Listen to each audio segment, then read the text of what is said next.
করেছেন সেগুলো আমরা লিখব। তো চলো শিক্ষার্থীরা দেখে নিচ্ছি যে কিভাবে আমরা এই কাজটি করতে পারি। শিক্ষার্থীরা প্রথমেই বলে রাখছি, যেহেতু এখানে লেখক এবং ইতিহাসবিদদের সম্পর্কে জানতে চাওয়া হয়েছে, আমি আলাদা আলাদাভাবে 7 জন করে নাম লিখেছি। অর্থাৎ প্রথমে 7 জন লেখক সম্পর্কে লিখেছি এবং তারপরে 7 জন ইতিহাসবিদ সম্পর্কে লিখেছি। তোমরা কম বা বেশি লিখতে পারো অথবা এই দুইয়ের সংমিশ্রণ করেও লিখতে পারো। আমি আলাদাভাবে লিখেছি যাতে করে তোমাদের বুঝতে সুবিধা হয়। তো প্রথমে উল্লেখ করব ব্রিটিশ শাসন সম্পর্কে লেখকদের ধারণা। তো প্রথমে আমরা 7 জন লেখক সম্পর্কে জেনে নেব যারা ব্রিটিশ শাসন সম্পর্কে বিভিন্ন ধারণা পোষণ করেছেন। তো তাদের মধ্যে প্রথমে আমি উল্লেখ করেছি জহির রায়হান সম্পর্কে। তো আমি লিখেছি, জহির রায়হান বাংলাদেশের একজন প্রখ্যাত ইতিহাসবিদ এবং চলচ্চিত্র নির্মাতা। তার মতে ব্রিটিশ শাসন বাংলাদেশের সামাজিক এবং রাজনৈতিক পরিবর্তনের বেশিক্ষণ বা পরিবর্তনকারী উপায় ছিল না, বরং জনগণের জীবনের প্রতিরোধশীলতার সৃষ্টি করেছিল। তো এটি হচ্ছে জহির রায়হানের ধারণা। এরপর 2 নম্বরে আমরা দেখে নেব দ্বিজেন্দ্রনাথ ঠাকুরের ধারণা। দ্বিজেন্দ্রনাথ ঠাকুর ছিলেন একজন প্রখ্যাত বাঙালি সাহিত্যিক এবং সমাজবিদ। তার মতে ব্রিটিশ শাসন ভারতের সামাজিক ও সাংস্কৃতিক অভিন্নতা তৈরি করে, যা বাঙালি সমাজে অনেক ক্ষতি প্রদান করে। এরপরে আমরা দেখব 3 নম্বরে এডওয়ার্ড থমাসের ধারণা। তো এডওয়ার্ড থমাস ছিলেন একজন প্রখ্যাত ব্রিটিশ ইতিহাসবিদ। তার দৃষ্টিতে ব্রিটিশ শাসন ভারতে উন্নত অর্থনৈতিক ও সামাজিক পরিবর্তন উপেক্ষিত করে, বরং অধিকাংশই কার্যকর প্রশাসনিক উদ্ভাবনে নিজেকে স্থিতিশীল রাখার পথে নিয়েছিল। তো আমরা 3 নম্বরে এডওয়ার্ড থমাস সম্পর্কে জানলাম। এরপরে 4 নম্বরে আমি লিখেছি, খেয়াল করো, বিপিন চন্দ্র পাল সম্পর্কে। তো তিনি কি বলেছেন দেখো, বিপিন চন্দ্র পাল ছিলেন একজন প্রখ্যাত ভারতীয় রাজনীতিবিদ এবং রাষ্ট্রনৈতিক পরিবেশবিদ। তার মতে ব্রিটিশ শাসন ভারতের দীর্ঘমেয়াদী নিয়ন্ত্রণের কারণে স্বাধীনতার পথে বাধা উত্থান করেছিল। তো আমরা এই 4 নম্বরটিও দেখে নিলাম। এরপর 5 নম্বরে বলা হয়েছে আনন্দ কুমার মুখোপাধ্যায়। তো আনন্দ কুমার মুখোপাধ্যায় ছিলেন প্রখ্যাত ভারতীয় রাজনীতিবিদ এবং সমাজবিদ। তার দৃষ্টিতে ব্রিটিশ শাসন ভারতে বিভাজন এবং সামাজিক অসন্তুষ্টি তৈরি করে, যার ফলে জনগণ স্বাধীনতা আন্দোলনের দিকে ধাবিত হয়। এরপর 6 লিখেছি রবীন্দ্রনাথ ঠাকুর। রবীন্দ্রনাথ ঠাকুর ছিলেন একজন বাঙালি সাহিত্যিক এবং প্রজাতন্ত্রের প্রথম ভারতীয় জননেতা।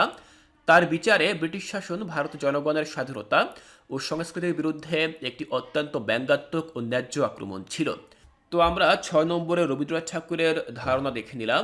এবার আমরা দেখে নেব 7 নম্বরে নারায়ণ চন্দ্র সেননাল তার ধারণা। তো নারায়ণ চন্দ্র সেননাল ছিলেন একজন বাংলাদেশি সাহিত্যিক এবং সমাজবিদ। তার মতে ব্রিটিশ শাসন বাংলাদেশে বেশিক্ষণ এবং উন্নত ব্যবস্থার উপর দৃষ্টি দিয়ে একটি বিপদগ্রস্ত পরিস্থিতি সৃষ্টি করে, যা জনগণের জীবনে বিপুল আঘাত প্রদান করে। তো শিক্ষার্থীরা, আমরা এখান থেকে 7 জন লেখক সম্পর্কে জানলাম এবং সেই সকল 7 জন লেখকেরা ব্রিটিশ শাসন সম্পর্কে যে সকল ধারণা পোষণ করেছেন সেই ধারণাগুলো উল্লেখ করলাম। শিক্ষার্থীরা, আশা করছি বুঝতে পেরেছো যে কিভাবে তোমরা এই কাজটি করবে। তো এখানেই শেষ না, এরপরে আমরা দেখে নেব ব্রিটিশ শাসন সম্পর্কে 7 জন ইতিহাসবিদের ধারণা। তো দেখো, আমি সেটা লিখেছি ঠিক কীভাবে। 1 নম্বরে লিখেছি বিপিন চন্দ্র। তো তিনি কি বলেছেন? তিনি বলেছেন বিপিন চন্দ্র হল একজন ভারতীয় ইতিহাসবিদ এবং তার মতে ব্রিটিশ শাসনের আগমনে ভারতের সমাজে ব্যক্তিগত ও সামাজিক অবস্থা ক্ষতিগ্রস্ত হয়েছিল। এরপরে আমরা দেখে নেব 2 নম্বরে রমিল থ্রাপ। তো রমিল থ্রাপ একজন প্রখ্যাত ব্রিটিশ ইতিহাসবিদ এবং তার মতে ব্রিটিশ শাসন উপভোগ করার লোকদের সমাজে অনেক প্রভাব ছিল এবং অধীনতা থেকে প্রত্যাহার পাওয়া অসম্ভব ছিল। তো আমরা প্রথম 2 জন ইতিহাসবিদ সম্পর্কে দেখে নিলাম। এরপরে আমরা আরও জানবো। চলো, 3 নম্বরে আমি লিখেছি রমিলা ছবি। তো রমিলা ছবি হলেন একজন ব্রিটিশ ইতিহাসবিদ ও একজন রাজনীতিবিদ। তার মতে ব্রিটিশ শাসন ভারতের রাজনৈতিক, আর্থিক এবং সামাজিক পরিবর্তনের বড় একটি কৃতিত্ব রেখেছিল। এরপর 4 নম্বরে লিখেছি পিয়াস মুখোপাধ্যায়। পিয়াস মুখোপাধ্যায় ছিলেন ভারতীয় ইতিহাসবিদ এবং তার মতে ব্রিটিশ শাসন ভারতে সামাজিক বৈজ্ঞানিকতা এবং সাংস্কৃতিক পরিবর্তনের একটি প্রধান কারণ ছিল। 5 নম্বরে বলা হয়েছে ওম প্রকাশ মিশ্র। ওম প্রকাশ মিশ্র ছিলেন একজন প্রখ্যাত ভারতীয় ইতিহাসবিদ এবং তার মতে ব্রিটিশ শাসনের অধীনে ভারতের অর্থনৈতিক এবং সামাজিক অবস্থা পরিবর্তিত হয়েছিল। এরপর 6 নম্বরে বলা হয়েছে রজত কুমার রায়। রজত কুমার রায় ছিলেন ভারতীয় ইতিহাসবিদ এবং তার মতে ব্রিটিশ শাসনের আগমনে ভারতের অর্থনৈতিক ও সামাজিক অবস্থা ক্ষতিগ্রস্ত হয়েছিল। এরপর 7 নম্বরে বলা হয়েছে অনিল চক্রবর্তী। তো অনিল চক্রবর্তী তিনি ছিলেন ভারতীয় ইতিহাসবিদ এবং তার মতে ব্রিটিশ শাসন ভারতের রাজনৈতিক ও সামাজিক জীবনে অধীনতা সৃষ্টি করেছিল। তাহলে শিক্ষার্থীরা আমরা এখান থেকে 7 জন ইতিহাসবিদ সম্পর্কে জেনে নিলাম যারা ভারতে ব্রিটিশ শাসন সম্পর্কে বিভিন্ন মতবাদ বা বিভিন্ন ধারণা পোষণ করেছেন। শিক্ষার্থীরা আমি আবারও বলছি, এখানে আমি আলাদা আলাদাভাবে 7 জন লেখক এবং 7 জন ইতিহাসবিদের ধারণা উপস্থাপন করেছি। তোমরা চাইলে এভাবে লিখতে পারো, আবার তোমরা চাইলে কমিয়েও লিখতে পারো, অথবা তোমরা ইতিহাসবিদ এবং বিভিন্ন লেখকদের ধারণা মিশ্রিত করে অর্থাৎ মিশিয়ে তারপরেও তোমরা লিখতে পারো।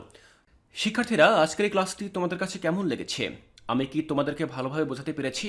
যদি আজকের ক্লাসটি তোমাদের কাছে ভালো লেগে থাকে তাহলে তোমরা অবশ্যই তোমাদের মূল্যবান মতামত এই ভিডিওর নিচে কমেন্ট করে জানাবে। তো আশা করছি বুঝতে পেরেছো যে কিভাবে তোমরা তোমাদের মূল বইয়ের